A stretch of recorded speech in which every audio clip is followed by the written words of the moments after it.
I've always kind of felt that way. I mean, especially when we first started coming out here from Los Angeles. But speaking for myself, I just got this feeling that there's something bigger, your own little sphere, your own world. There's a huge universe out there, and it's all just kind of amazing when you look around. I guess you're more aware of your...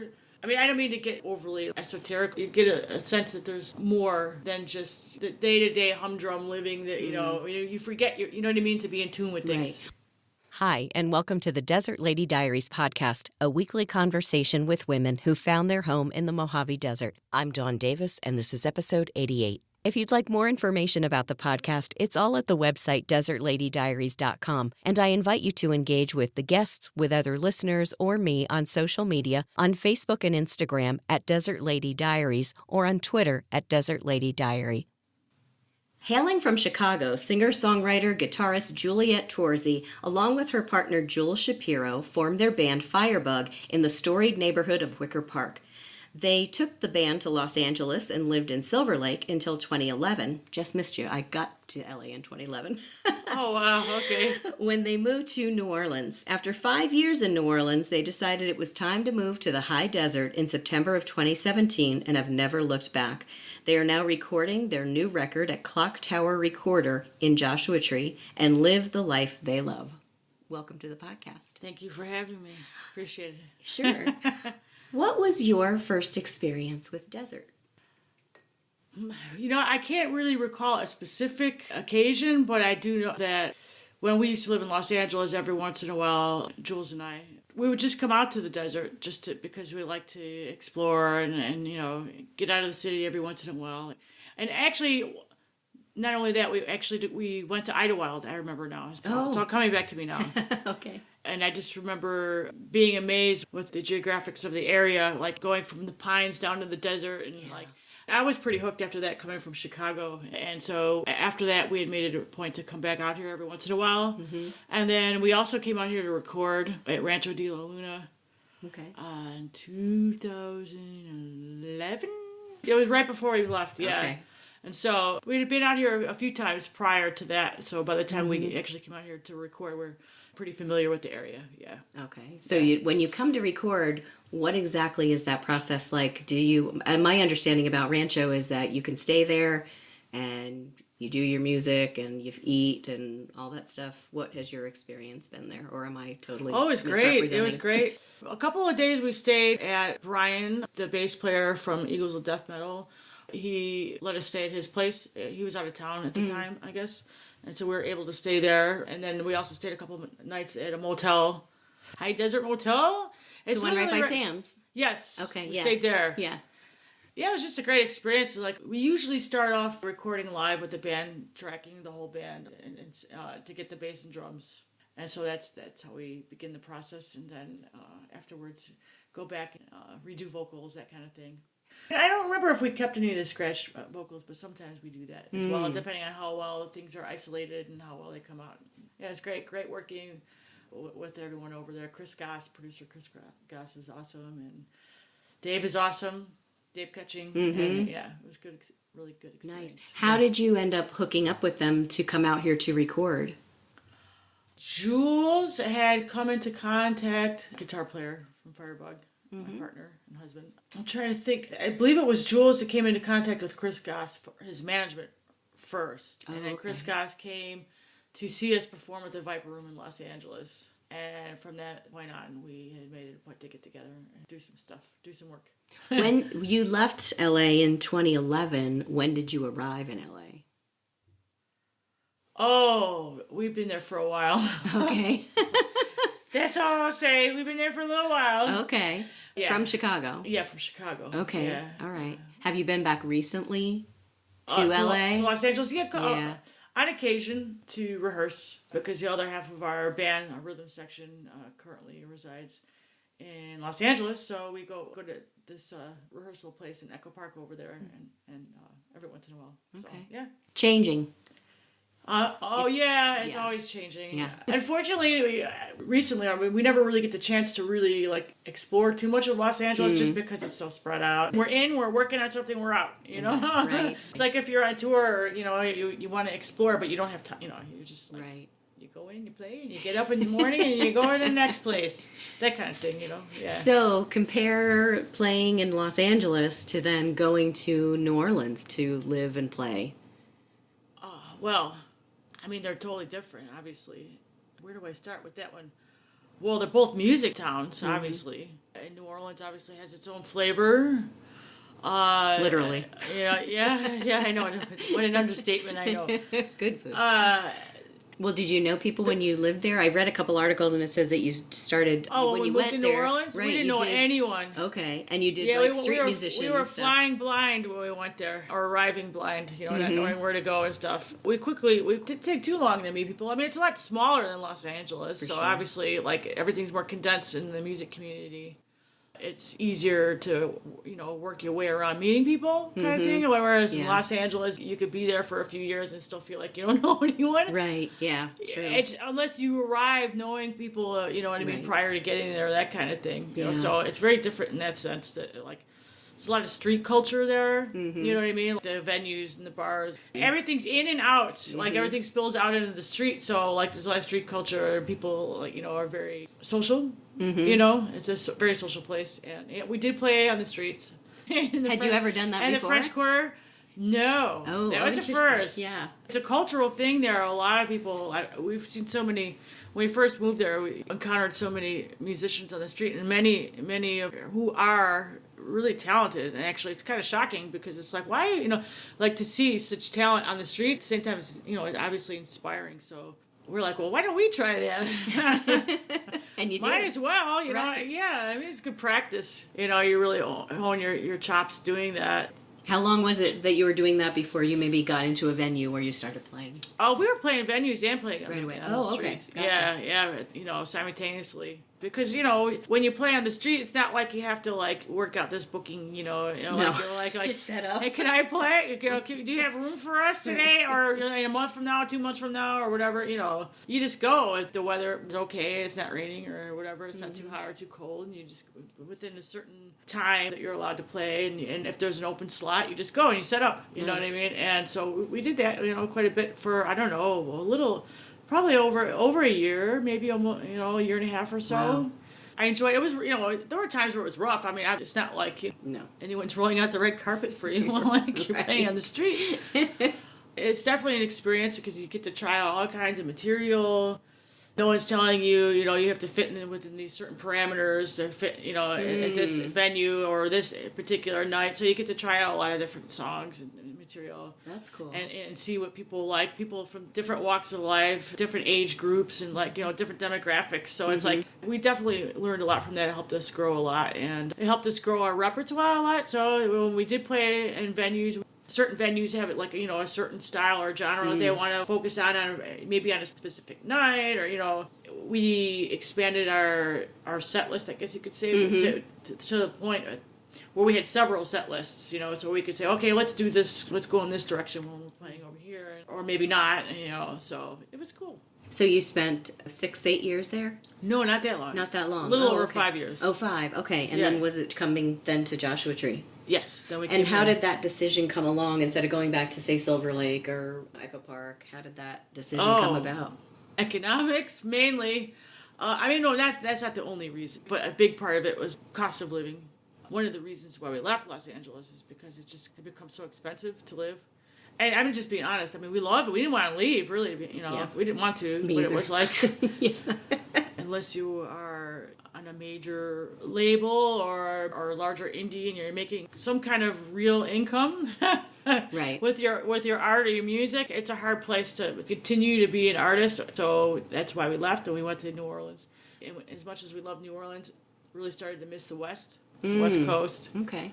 But couldn't do LA, so we're like, okay, that's not going to work out. And we remember coming out here. We used to come out here every once in a while to take a vacation from the city, so to speak, or whatever. And we always love coming out here. I love the nature, the mountains, and just how, like I said, you can go from the low desert to the high desert, Joshua Trees, back down to the low desert, up to the pines. I really miss that a lot. Love to go hiking once in a while. It was about being around a musical community, which obviously exists, a huge factor. That was probably that and economics. And being around in a natural environment. Those three things I would say are equally important. There wasn't any one of those that took precedence. Yeah, thank you. Yeah, you're welcome. You took the word out of my mouth. I wanted to say, but I was like, blah, blah, blah, blah, blah. The mouth is, or my brain is going faster than my mouth. So yeah, we decided to come back here. Between the two of us, we couldn't really think of anywhere else to go that had all of those cool things intertwined into one place, if that makes sense. Mm-hmm. We thought about Nashville, and that would have been pretty cool, but ultimately we decided to come here. So, yeah. So a lot of people who come here either have some kind of what I would call a spiritual experience or some kind of feeling about the place. Has that happened at all for you? Did it happen the first time you came? Oh, yeah. I've always kind of felt that way, especially when we first started coming out here from Los Angeles. But speaking for myself, I just got this feeling that there's something bigger, your own little sphere, your own world. There's a huge universe out there, and it's all just kind of amazing when you look around. I guess you're more aware of your... I mean, I don't mean to get overly esoteric. You get a sense that there's more than just the day-to-day humdrum living that, you forget, you know what I mean, to be in tune with things. Right. Well, when I came out, I had an experience coming up the Yucca Grade. It was an immediate physical. I had never been here before, and it just... I call it my stand up and pay attention moment. Suddenly, I was looking around, taking in the landscape, everything around me, no matter where we went to eat or into the park or whatever. Yeah. And I just felt this undeniable pull to come here and be here. Yeah. And to your point of there's something bigger, that's what I kept saying to myself. I don't know. I don't know why I'm being drawn here. I don't know what's pulling me, but I can only trust that whatever it is the right thing for me. Yeah. I don't know. Yeah. I know it's something, but I don't know what it is. And to your point about it being bigger than what it's just awe-inspiring. Yeah. I mean, just whether you're driving down a desert road or driving down to Palm Springs from Joshua Tree through Morongo Valley, like just everywhere you look, it's just like, wow. It's gorgeous. And the light. The way the light changes on a regular basis. I mean, like yesterday with the clouds, it was so dark in the easterly direction, and I was driving towards the east, and the sun was going down over here, and just the way it was shining on those mountains, they almost looked like a bright beige, and the sky was gray. Just the contrast that can happen with the light and clouds. The sky here is beautiful, the way it changes colors. Yeah. Intense. Yeah. Great sunsets. Yeah. Awesome. Yeah. So let's go way back in Juliette's life to music. Okay. What inspired you to become a musician, and what was like the first instrument you played? Oh gosh. Voice is my first instrument, for sure. Did you grow up singing in like choir or chorus in school or? Yeah, for a little while in junior high. Well, actually, let me backtrack. I knew I wanted to sing when I was like 6. I was very adamant about it, and I just knew. I don't know why, I just did. It was something I really loved to do and wanted to do. Obviously, I didn't have any training. I was 6, Right. But, I knew that I wanted to sing. And I didn't do a whole lot of singing, really, as a kid until I got maybe into junior high. I went to a very small Catholic school with a small class size, and I was in the choir. It was only, really small choir. It was only, 3 of us. Oh, my God. What? It's a choir of 3. It's a trio. Yeah, and so I did that, but after that, nothing professional or anything, obviously. Yeah, I didn't after a while until I got into my first band when I was 16, I think. There was this local band that we used to play in a basement for other kids, other teenagers. And it was all guys. They were playing hard rock and metal music. And I remember I would sit there and watch, and I always wanted to sing, but I was too shy. Somebody prompted me to get up and sing with them. And after I did for the first time, that was it. After that, I was in bands all the time. And I never stopped. It was they were fighting over you. I was addicted. She's in our band. She's in our band. Oh, I actually became the singer of the basement band in the neighborhood after that. That's how it started. Uh-huh. Yeah, and so... Is that what it was called, the basement band, or did they actually have a name? No, it was called, Mystic. Ah. Something like that. That sounds very, not to age us, but it sounds very 70s-ish. It was a hard rock band, so, Yeah, something like that. I'm not even sure if that was it. So The bass is making something their like presence that. known. Yeah. Maybe they want to be part of the interview. Maybe, yeah. Well, they did their job today. They were bombed it up yesterday. Were they? Really? Yeah. Oh, And if I you're heard that listening and you're not overpass. sure what we're talking about, there's the 29 Palms Marine Combat Center out in 29 Palms, and they do these exercises up in off Ricci Road and off to Landers, I guess, a little bit. Their Iraqi village mock-up that they Wow. do. Yeah. I've heard about that. Yeah, Yeah. I've loved to go out and see it. I just haven't been out there yet. I've been out to the base, but I haven't been out to the village. Oh, wow. So, but yeah, because it's desert and Yeah. you know, Afghanistan and those places are desert. Yeah. It makes sense. Yeah. Mhm, right. Yeah. Back to the bands. So you were in the basement band. And then what kind of happened after that? Did they break up? Did you outgrow them and move on to something else? I guess we just kind of outgrew each other.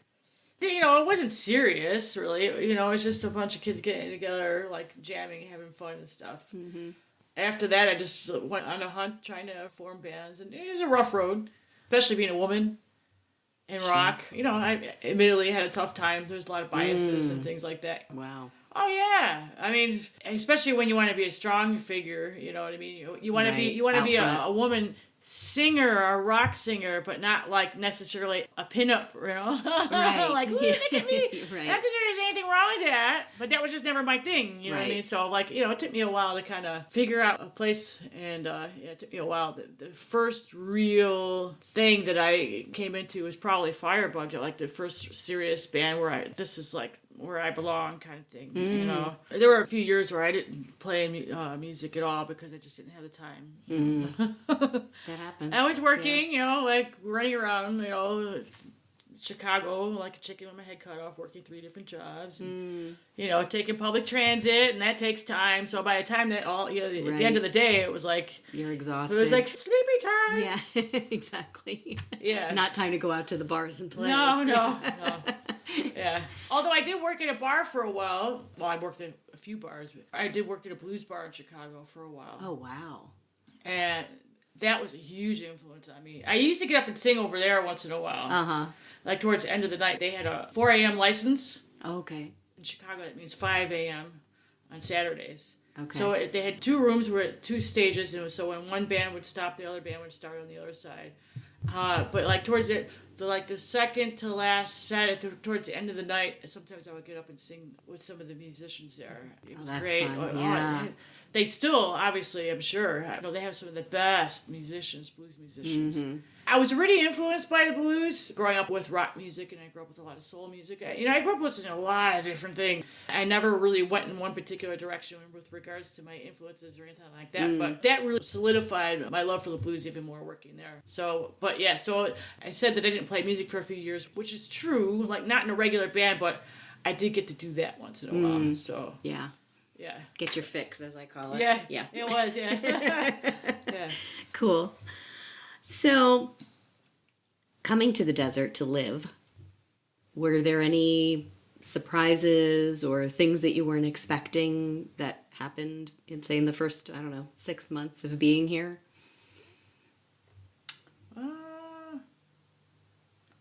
I don't know. I mean, I was surprised how quickly we started to meet people. We met quite a few people really seemed to be really fast. How did you do that? Were you actually going out and playing, or were you going to see people play? Well, we went to a couple, we went to a few open mics to get out and meet people, just get out of our element. We didn't want to move here and just be isolated, so we went to an open mic, JT Saloon a couple times. We went to Frontier Cafe. We went to Pappy's. Mm-hmm.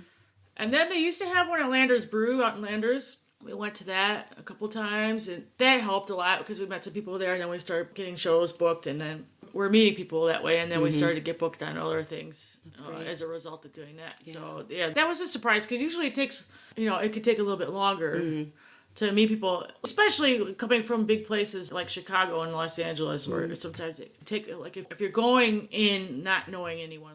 Jumping back to when we moved to LA, we didn't know anyone there either when we moved there. Oh, yeah. Well, it was just like, jump in and see what happens. Hit the pavement and try, I think that's the beauty here of a smaller community, and it is the music community is very generous. I mean, I've talked to some women on this program who have come out here and didn't initially, they always thought about maybe singing. And then when someone found out they had thought about singing, they were encouraging them to sing. So it's a kind of a welcoming and encouraging, you know, be your best self kind of place, I feel like. You can experiment with things artistically, creatively, and see where it goes. Yeah, that's what you're supposed to do. Yeah, right. When you're an artist. Exactly. Yeah, it's nice to have that freedom. Right. So, yeah. What's been one of your favorite places to play out here so far? Or a favorite show that you did that was really well, just we just like playing, so it's hard to pick a favorite really, but we just recently played Desert High,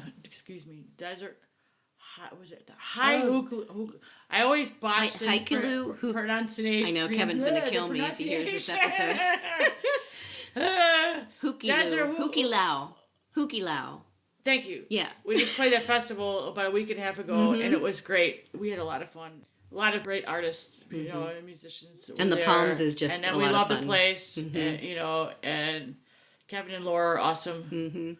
That's definitely one of my favorites. That was one of my favorite experiences. Any chance we get to play is good. It's good. Yeah. So you come out here and you're a musician, but are you able to make your money being a musician, or are you doing other things to supplement? That's a real effort right now. We're trying to figure out how to get to that. We're hoping that will change, but you know, we still need to meet more people, you know, in the region and get out there more and figure out a way to make some money. So right now that's not happening. So we're hoping to get some maybe sync placement, phone placement. We'll see with some of our recorded music and our previously recorded music, and then also maybe possibly from some of the music that we're recording currently. You're in studio now? We were about a week ago, and we're going to go back in again in about another week or so. And thank you for your generous offer of playing one of your songs. Oh. So if you're listening and you want to hear some of the music from Firebug, you might want to hang out till the end of the episode. Definitely take the time to tune in and listen. Yay! Yeah, we're hoping that will happen. We're working on it. We have some people helping us, shopping us around, and nice. But we're always open. So if anyone's out there listening and they know any music supervisors, let us know. I'm also studying on the side right now. I'm a student studying web development. Okay.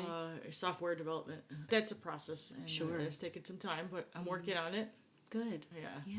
I think that's a thing here, having like your creative pursuits similar to Los Angeles, but not as much high pressure, I feel like. You can do much more of your art here, and if you work a couple of hours at something else, you can manage. Oh yeah, right? Absolutely. Yeah. And especially if you can work from home, which is one of the reasons why I chose to study web development and software development, is because I could cut out the commute time. That makes a huge difference. Like because an hour or two out of your day. I'm amazed at the number of people who live up here and work down in Palm Springs. I mean, that's a 40-minute ride each way. It all adds up. Yeah. Exactly. And then you get one thing happens on that hill. Yeah. Either up or down, and you're stuck. Oh, between Morongo and Palm Springs, yeah. Oh, exactly. That road is treacherous. I hope it. Anyway, not to go off on that, but yeah. Well, my GPS will sometimes say if I'm heading in that direction, going down the hill, as we say, and there's maybe a lane closed or something, she'll say, "Lane closed in 1/4 of a mile. You're still on the fastest route." Oh yeah, you're the fastest route. And I go, maybe this is the only route. It's the only route, yeah. I know there've been a lot of road closures lately. What was it? About a month ago, we had all the storms that came through the region. Indian Canyon. Yeah. Getting into Palm Springs was all like flooded over. Well, I couldn't believe what I was seeing on the news about I want to call it the incline, like I'm in Pittsburgh. The tram that goes up to the top of there was some footage about huge tree trunks and stuff. The water was just pushing them all through past that, so I don't even know if that's open anymore. But yeah, it was pretty rough. I was kind of surprised, and I don't think people realize. They're like, the desert, it's all flat, it'll soak in. No, it doesn't. And when that road closes down, it's a huge detour. Exactly. Talk about time consuming. It's not easy to get around that one. No, because then you have to get on the 10 and then kind of work your way through the exits or through Palm Springs. It was closed again the other day. Oh my goodness. Just a couple of days ago. I'm not really sure why, but wow. Yeah, we're like, no. So it took like an hour to get back. My goodness. Yeah, it's a lot. So where did the name Firebug originate? Jules was in a band when he was in college, and they had a song called Firebug. It's never been my strong suit.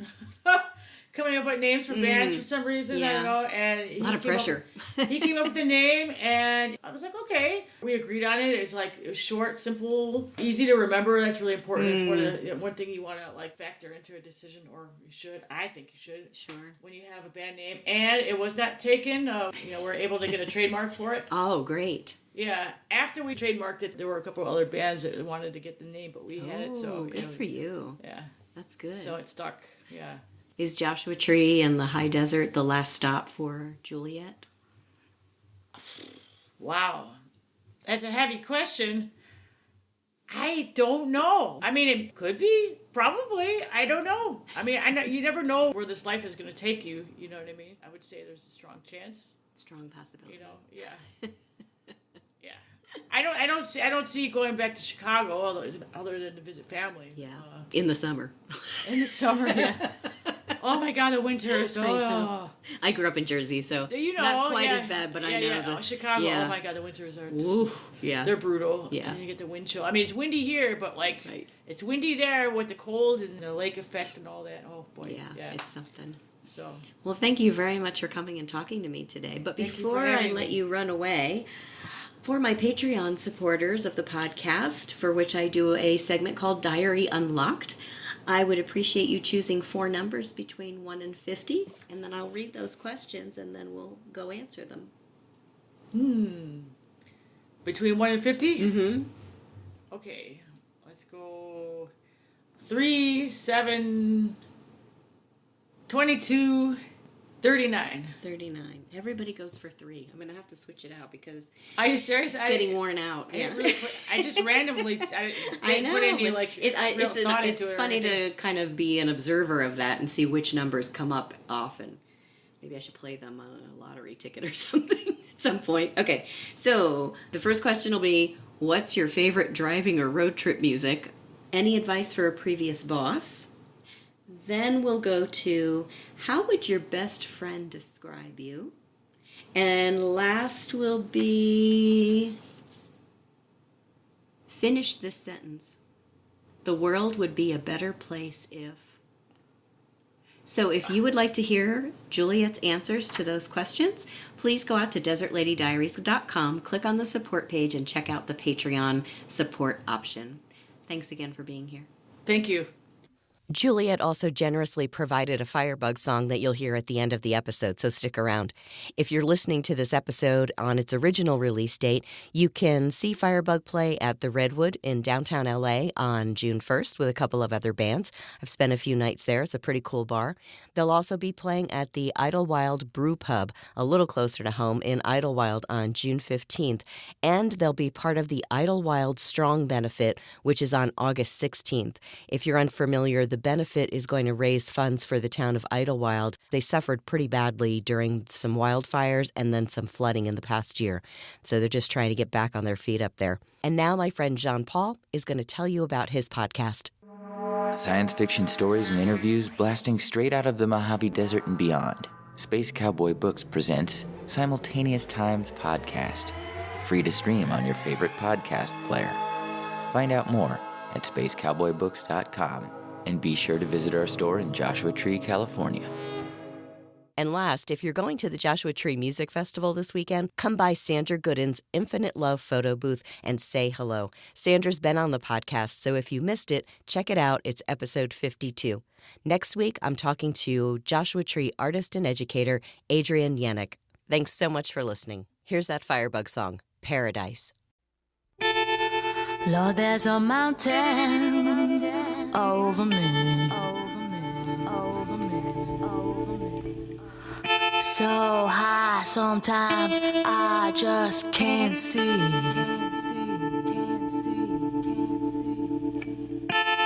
Feet don't feel me now. Just one more step, just one more mile.